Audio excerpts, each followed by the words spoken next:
وقال الله تعالى في كلامه المجيد والفرقان الحميد ادخلوا في السلم كافة ولا تتبعوا خطوات الشيطان إنه لكم عدو مبين. وقال الله تعالى في كلامه المجيد والفرقان الحميد إن الذين آمنوا وعملوا الصالحات كانت لهم جنات الفردوس نزلا.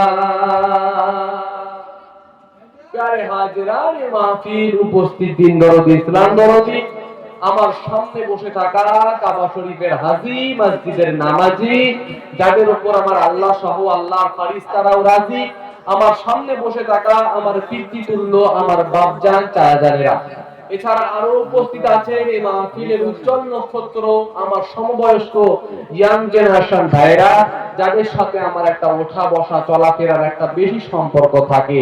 এছাড়া আরো উপস্থিত আছে এই মাহফিলকে উজ্জ্বল করে রেখেছেন স্নেহের বাচ্চারা, পর্দার অন্তরালে থাকা ধার্মিকা মা বোন বেটিরা, সকলকে জানাই আমি আমার পক্ষ থেকে, আমি পীরজাদা মাতিউল্লাহ হুসাইন আমার পক্ষ থেকে, হরিণখোলা দরবার শরীফের পক্ষ থেকে, আমার নানা বাড়ি ফুলপুরা শরীফের পক্ষ থেকে সকলকে জানাই সালাম, শ্রদ্ধা এবং ভালোবাসা। আরো জানাই যারা ইহকালে নাই পরলোক গমন করেছেন, আমাদের সাথে ওঠা বসা চলাফেরা সব কিছুকে ত্যাগ করে দিয়ে মাত্র 3.5 হাত জায়গা অধিকার করে আছেন, তাদেরকেও জানাই অন্তরের অন্তঃস্থল থেকে সালাম এবং মুবারকবাদ। আল্লাহ পাকের রহমত প্রত্যেক ইমানদারের উপরে বর্ষিত, বলেন আল্লাহুম্মা আমিন। জোরে বলেন আল্লাহুম্মা আমিন। মাহমুদ আল্লাহ পাকের দরবারে লাখ লাখ কোটি কোটি শুকরিয়া আদায় করি যে রব্বুল আলামিন আল্লাহ আপনাকে আমাকে ভালোবেসে মোহাম্মত করে এই বিক্রমপুর এলাকায় এত সুন্দর একটা দোয়ার মাহফিলেতে উপস্থিত করিয়ে দিয়েছে। আজকের দিনেতে আমি সব জায়গায় বলে থাকি, আজকের দিনেতে বহু মানুষ কিন্তু বহু কিছুর মধ্যে ব্যস্ত আছে। কেউ আছে আপনার জামা কাপড়ের দোকানে, কেউ আছে আপনার বাজার করতে ব্যস্ত, কেউ আছে আপনার মোটরসাইকেলের দোকানে, কেউ আছে আপনার পেট্রোল পাম্পে, শুধু তাই নয় কেউ আছে আপনার চায়ের দোকানে বসে বসে গল্প আড্ডার মধ্যে ব্যস্ত থাকতে পারে কি পারে না, জোরে বলেন। শুধু তাই নয়, যদি আমরা লক্ষ্য করি এখান থেকে আমাদের আরামবাগটা বেশি খুব একটা দূর হবে না। আরামবাগে যে হসপিটাল আছে, এরকম একটা সময়তে আরামবাগ হসপিটালের মধ্যে কি হতে পারে, বড় বড় বেড আছে, আর অনেক অসুস্থ ব্যক্তিদেরকে দেখতে পাওয়া যাবে যারা ওই বেডের উপরে শুয়ে আছে। অনেকের পা ভাঙা আছে, অনেকের হাত ভাঙা, অনেকের লিভার খারাপ, অনেকের কিডনি খারাপ, অনেকের ডায়াবেটিস রোগী, অনেকের চোখের সমস্যা, অনেকের ব্রেন হেমারেজ, অনেকের ব্রেন টিউমার, থাকতে পারে না ধরে বলে। শুধু তাই না, এখান থেকে কলকাতার পাশে আপনার সুন্দর করে একটা জায়গা আছে আপনার পাকসারকাশ, এই পাকসারকাশে চিত্তরঞ্জন আছে না, যে কলকাতায় মেডিকেল আছে, চিত্তরঞ্জন আছে, কলকাতায় আপনার পিজি আছে, এইসব বড় বড় নার্সিং হোম গুলোয়, হসপিটাল গুলোয় অনেক অসুস্থ ব্যক্তিদেরকে দেখতে পাওয়া যাবে যারা আপনার কিডনির সমস্যায় ভুগছেন। হয়তো অ্যাক্সিডেন্ট করেছে, পাটা ভেঙে গেছে, হয়তো অ্যাক্সিডেন্ট করেছে, হাতটা ভেঙে গেছে, হয়তো মাথাটা ফ্র্যাকচার হয়ে গেছে। অনেক অসুস্থ ব্যক্তিদেরকে দেখতে পাওয়া যেতে পারে না ধরে বলে। কিন্তু আল্লাহ পাক দেখেন, আল্লাহ পাক আপনার মাথাকে ঠিক রেখেছে, আল্লাহ পাক আপনার হাতকে ভালো রেখেছে, আল্লাহ পাক আপনার পাটাকে ভালো রেখেছে, সুন্দর করে দেখতে দেখতে চলে আসলে চোখটাকে ভালো রেখেছে। আল্লাহ পাক লিভারের যন্ত্রণা দেয়নি, আল্লাহ পাক কিডনির যন্ত্রণা দেয়নি, আল্লাহ পাক আপনার সুগারের সেরকম ভাবে বিশাল ভাবে সমস্যা এখনো পর্যন্ত দেয়নি, যার কারণে আপনি এখনো পর্যন্ত এই দোয়ার মাহফিলেতে উপস্থিত হতে পেরেছেন। আল্লাহ পাক শরীরটাকে সুস্থ রেখেছেন, সাথে সাথে আল্লাহ পাক আদমের আওলাদ করে আখিরি নবীর উম্মত করেছেন, আবার সাথে সাথে ঈমানদার করেছেন, আবার সাথে সাথে দুনিয়ার মধ্যে একটা উত্তম জায়গা রিয়াজুল জান্নাহ, জান্নাতের টুকরার মধ্যেও বসিয়ে দিয়েছেন। জোরে বলবেন না আলহামদুলিল্লাহ, জোরে হবে না আলহামদুলিল্লাহ। তারপরে শত শত দরুদ ও সালাম বিশ্বনবী আকা সাইয়্যিদুল মুরসালিন সাফিউল মুজনাবিন রাহমাতুল লিল আলামিন নবী করিম সাল্লাল্লাহু আলাইহি ওয়াসাল্লামের উপরে বর্ষিত। সকলে বলেন না সাল্লাল্লাহু আলাইহি ওয়াসাল্লাম। ভাইরা আমার, দোস্তরা আমার, তরুণ যুবকেরা, ভাইরা আমার, দোস্তরা আমার, আল্লাহ পাক ঘোরান আপনাদের দোয়ায়, আল্লাহ পাক পশ্চিম বাংলার বিভিন্ন জায়গায় নিয়ে যান। কথা বলতে পারলেন। গতকালকে গিয়েছিলাম আপনাদের পূর্ব মেদিনীপুর আছে না, পূর্ব মেদিনীপুর কোলাঘাট থেকে চলে যেতে হবে একদম হলদি চক, হলদি চকের ভিতরে একদম এলাকার ভিতরে আল্লাহ পাক নিয়ে গিয়েছিলাম। আল্লাহ পাক টুকটাক যেমন আল্লাহ পাক নিয়ে যাওয়ার ইনশাআল্লাহ যাওয়ার চেষ্টা করি। কথা বলতে পারলেন। আল্লাহ পাক পড়াশোনা করিয়েছেন, কারি কমপ্লিট করেছি, সাথে সাথে আলহামদুলিল্লাহ টাইটেলের আরাধনা করে 1 মাস বাকি আছে আলহামদুলিল্লাহ, তাহলে আবার মৌলানা ডিগ্রি টাইটেল কমপ্লিট হয়ে যাবে। আলিয়া ইউনিভার্সিটি থেকে পড়াশোনা করেছি। আপনারা সকলে দোয়া রাখবেন। ভাইরা আমার, দোস্তরা আমার, তবে আল্লাহ পাক যে ঘুরিয়েছেন, যাওয়াচ্ছেন, দেখতে পাচ্ছি এই জলসার মাহফিলগুলোতে 3 ধরনের লোক আসে। কয় ধরনের লোক? 3 ধরনের লোক আসে। কিছু কিছু লোক আসে দেখতে, এগুলো আমি বলে থাকি। কিছু কিছু লোক আসে শুধুমাত্র দেখতে আসে যে লাইটিং কেমন হয়েছে, দোকানদারি কেমন বসেছে। যদিও আপনাদের এলাকায় সেরকম দোকানদারি বসেনি, আল্লাহ পাক হেফাজত করেছে। তবে অন্যান্য জায়গায় বিরাট মেলার মতো দোকান হয়, নাগলদুন্না বসে, নাগলদুন্না। কথা বলতে পারলেন।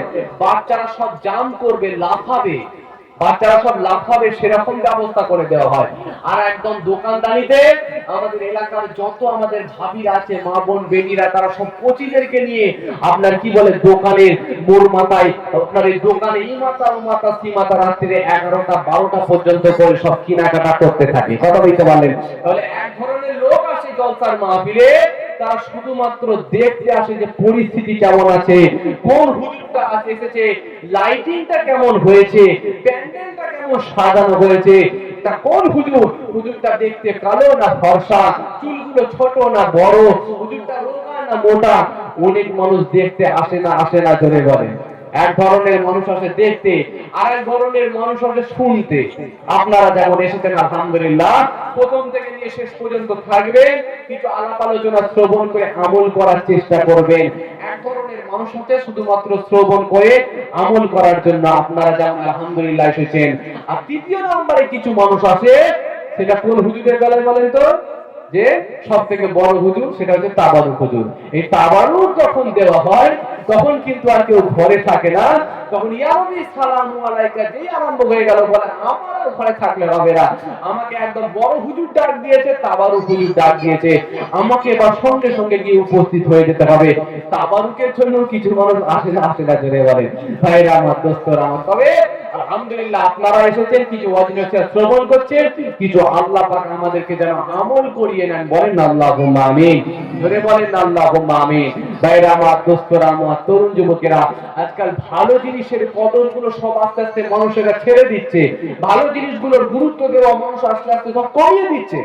আজকে দেখেন, কলকাতায় যদি যান, আপনি কলেজ স্ট্রিটে গেলে দেখতে পাবেন বইপত্রগুলো সব রাস্তায় বিক্রি হচ্ছে, ফুটপাতে ফেলে কলেজ স্ট্রিটে বইপত্র বিক্রি হচ্ছে। আর জুতোটা আপনার কাঁচের দোকানেতে সাজানো আছে। কাঁচের দোকানের ভিতরে যেখানে ঢুকতে গেলে 2জন সিকিউরিটি আছে, সবাইকে ঢুকতে দেবে না। 2জন সিকিউরিটি আছে, 2জনকে সামনে রেখে মাঝখান থেকে আপনি গেলেন কাঁচের দোকানের ভিতরে, সুন্দর করে এসি চলছে, আপনি সিঁড়ি দিয়ে ওপরে ঘুরে ঘাড়ে জুতো পরে, জুতো মেরে, জুতো সুন্দর করে চাপড়ে দেখে আপনি কি কিনবেন? জুতো কিনবেন। আপনার এসির ভিতরে, শপিং মলের ভিতরে বিক্রি হচ্ছে জুতো। আর বইপত্র যেখান থেকে আপনি শিক্ষা অর্জন করবেন, ইলম অর্জন করবেন, সেই বইপত্র বিক্রি হচ্ছে রাস্তায়। কথা বুঝতে পারছেন পরিস্থিতি কেমন চলছে? বইপত্র বিক্রি হচ্ছে কোথায়? রাস্তায়। আর জুতো বিক্রি হচ্ছে দোকানের ভিতরে, শপিং মলের ভিতরে, এসির ভিতরে। কথা বলতে পারছেন কেমন একটা পরিস্থিতির মধ্যে আপনি আমি চলছি? লক্ষ্য করুন। আজকে শুধু তাই নয়, যারা দুধ বিক্রি করতে যায়, তারা লোকের বাড়িতে বাড়িতে গিয়ে দুধ দেয়। লোকের বাড়িতে বাড়িতে গিয়ে গয়লা বলে দুধ নেবে, দুধ নেবে।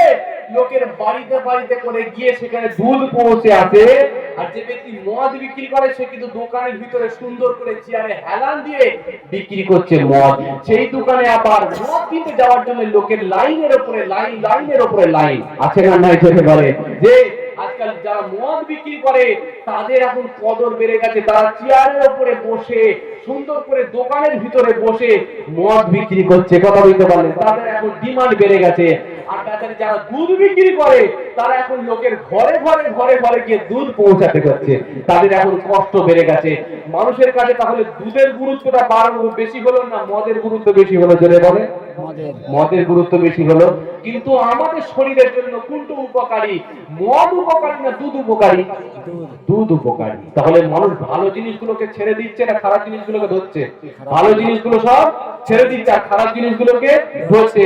আজকে জলসার মাহফিলেতে গেলে সেখানে সেভাবে লোকজনের সমাগম ঘটে না। আপনারা অনেক লোক বসে আছেন আলহামদুলিল্লাহ, কিছু কিছু জায়গায় মাত্র 4 জন 5 জন বসে থাকে, কথা বলতে পারলেন। কিন্তু আমাদেরকে ওয়াজ করতে হবে, একজনও যদি বসে থাকে তাও ওয়াজ করতে হবে। কিছু কিছু জায়গায় শুধুমাত্র 4 জন 5 জন লোক বসে থাকে, জলসার মাহফিলেতে লোককে দেখতে পাওয়া যায় না। আর কিন্তু যেখানে ফাংশন হয় সেখানে লোকের পা রাখার মতো জায়গা দেওয়া যায় না। হ্যাঁ না করে বলে যে মানুষের কাছে এখন ফাংশন যাত্রার গুরুত্ব বেড়ে গেছে, জলসার মাহফিল ওয়াজের গুরুত্ব কমে গেছে। হ্যাঁ না করে বলেন। আলহামদুলিল্লাহ, তারপরও আপনারা এসেছেন, আপনারা প্রমাণ করে দিয়েছেন এরকম একটা কঠিন সময়েতেও আমরা শয়তানের পক্ষে নয়, আমরা আল্লাহ আল্লাহ রসুলের পক্ষেই রয়েছি। জোরে বলেন না সুবহানাল্লাহ। অল্প ওয়াজ শুনে আমল করতে হবে, বেশি ওয়াজ অনেক ওয়াজ শুনেছেন, কি ওয়াজ শুনেন না আপনারা? যে মুসা নবীর ঘটনা, ঈসা নবীর যা ঘটনা, খাজা হুজুরের ঘটনা, ঈসা নবীর ঘটনা, বড় পীর সাহেবের ঘটনা, সব ওয়াজই আলহামদুলিল্লাহ আপনাদের কম বেশি শোনা আছে। এবার শুধু বাকি আছে আমলটা করা। একটু যদি আমলটা করতে পারি আমরা, অল্প বর্ষণে যদি আমলটা করা যায়, তাহলেই কিন্তু আপনি আমি গেনার হয়ে যাব, সাকসেস হয়ে যাব, সফলতা লাভ করতে পারবো। কথা বলেন ঠিক কিনা? ভাইরা আমার, দোস্তরা আমার, তরুণ যুবকেরা, আপনাদেরকে বেশি ওয়াজ শোনাবো না, অল্প ওয়াজ শুনে ইনশাআল্লাহ বিদায় নেব। আজকে দোয়ার মাহফিলেতে এসে বসেছেন অল্প সময়। এই দোয়ার মাহফিলের কিছু গুরুত্ব আছে। এই দোয়ার মাহফিল দুটো দিকে লক্ষ্য করে উদ্দেশ্য করে হয়। এক নাম্বার উদ্দেশ্য, জীবিত মানুষেরা এখান থেকে ওয়াজ নসিহত শ্রবণ করে আমল করবে। জীবিত মানুষেরা এখান থেকে নামাজের ওয়াজ শুনে নামাজি হবে, রোজার ওয়াজ শুনে রোজাদার হবে, হজের ওয়াজ শুনে হজ করবে, পিতামাতার খেদমতের ওয়াজ শুনে পিতামাতার খেদমত সেবা করবে, পরনিন্দার বিরুদ্ধে ওয়াজ শুনে পরনিন্দা করা ছেড়ে দেবে। তাহলে এক নাম্বার উদ্দেশ্য হলো জীবিত মানুষেরা ওয়াজ শুনে নসিহত শ্রবণ করে আমল করবে। আর দ্বিতীয় নাম্বার এখান থেকে উদ্দেশ্য হলো, আমাদের অনেকের বাপ কবরে, অনেকের মা কবরে, অনেকের দাদু কবরে, দাদি কবরে, তাদের জন্য এখান থেকে কি করা হবে? সবরে সানি করা হবে, ইসালে সওয়াব করা হবে, দোয়া পৌঁছে দেওয়া হবে। জোরে বলেন না সুবহানাল্লাহ। ভাইরা আমার, দোস্তরা আমার, তরুণ যুবকেরা, কিতাবের মধ্যে পাওয়া যায় ইন্না নাতাসাদ্দাকু লিমাউতিনা, ইয়া রাসূলুল্লাহ, হাবিবাল্লাহ হুজুর, আমরা দান খায়রাত গুলো করি, সাদকা করি, লিমাউতিনা, আমাদের মৃত আপনজনদের দিকে লক্ষ্য করে। হাল ইয়াসিলু ইলাইহিম, সেগুলো কি তাদের নিকটে যায়? সেগুলো কি তাদের নিকটে পৌঁছায়? ইয়া রাসূলুল্লাহ, হাবিবাল্লাহ হুজুর, একটুখানি আপনি জানিয়ে দেন। ও ভাই জানেরা, নওজওয়ানেরা, এমন তরুণ যুবকেরা, ভাইরা আমার, দোস্তরা আমার, খেয়াল করেন, লক্ষ্য করেন, এই মাহফিলের দুটো লক্ষ্য করে এই দোয়ার মাহফিল কায়েম করা হয়। এক নাম্বার লক্ষ্য হলো, এক নাম্বার উদ্দেশ্য হলো, জীবিত মানুষের এই মাহফিল থেকে ওয়াজ নসিহত শ্রবণ করে আমল করবে, নামাজের ওয়াজ শুনে নামাজি হয়ে যাবে, রোজার ওয়াজ শুনে রোজাদার হয়ে যাবে, হজের ওয়াজ শুনে হাজি হয়ে যাবে, দান খায়রাতের ওয়াজ শুনে দান খায়রাত করা শুরু করে দেবে।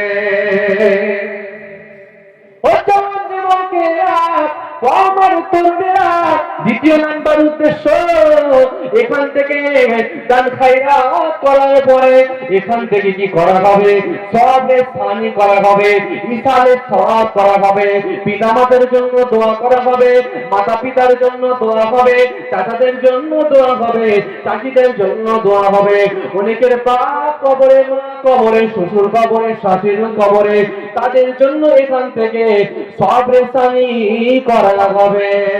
আমার রাসূলুল্লাহ সাহাবা আবু রাজিমকে আমার রাসূলুল্লাহ ডাক দিলেন। আমার রাসূলুল্লাহ সাহাবারা আমার রাসূলুল্লাহকে জিজ্ঞাসা করলেন, ইন্না নাতাসাদ্দাকু লিমাউতিনা হাল ইয়াসিলু ইলাইহিম ওয়া লা ইয়াসিলু ইলাইহিম ওয়া ইয়াফরাহুনা কামা তাফরাহুনা বিল হাদায়া।